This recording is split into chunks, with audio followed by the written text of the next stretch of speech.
The next morning the rabbi got up when Miriam did, and because it was early enough, he attended the morning service at the hotel, and afterward she joined him for breakfast in the dining room. They lingered over their meal until the manager came to inform them that the car was ready and waiting for them. They arrived early at the bus stop. As they paced back and forth in front of the one-story wooden shack that served as a waiting room, neither seemed inclined to talk.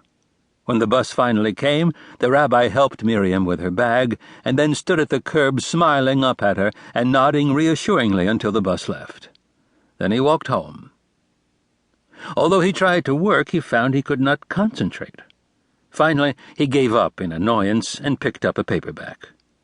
Nor was it any better after lunch. He missed her presence, the sound of her movements in the cabin, the knowledge that she was within call.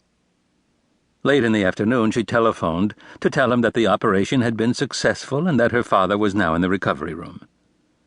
"And you're all right, David? Did you get a lot of work done?" "Oh, yes," he lied. "It's going well."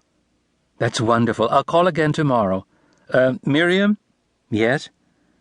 "I miss you." After dinner he wandered into the TV room.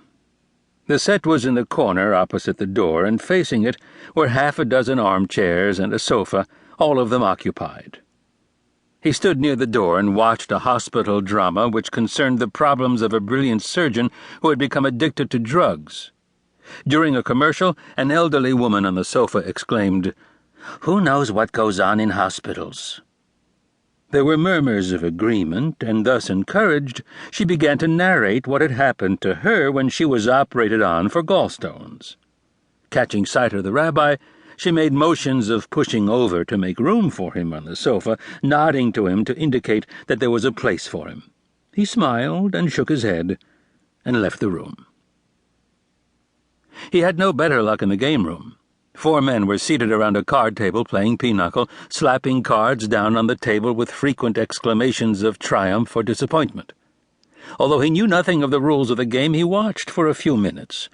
The players paid no attention to him, and after a while he sauntered out. He returned to the cabin, thinking that perhaps now he might be able to work on his paper.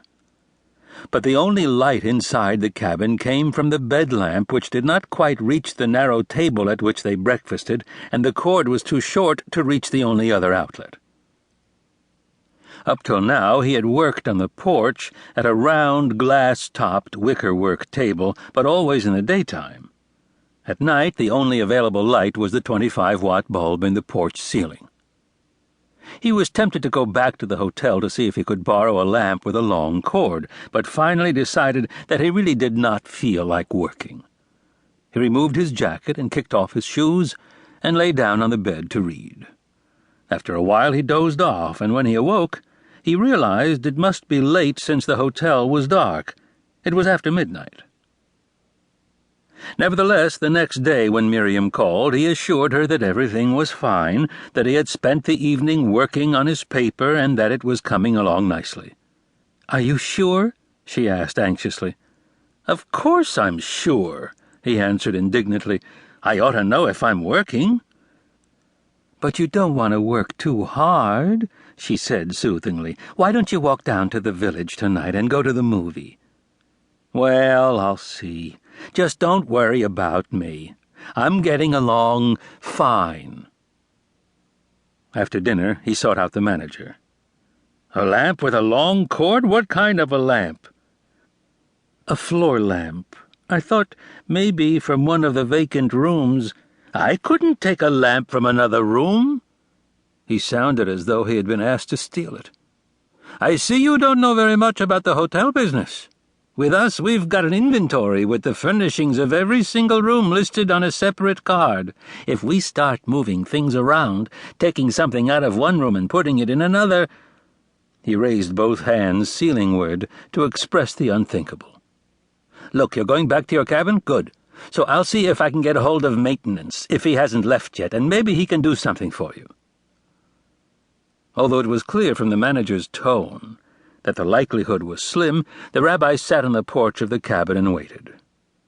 He had just about decided that there was no use waiting any longer, and was on the point of going in to change his shoes.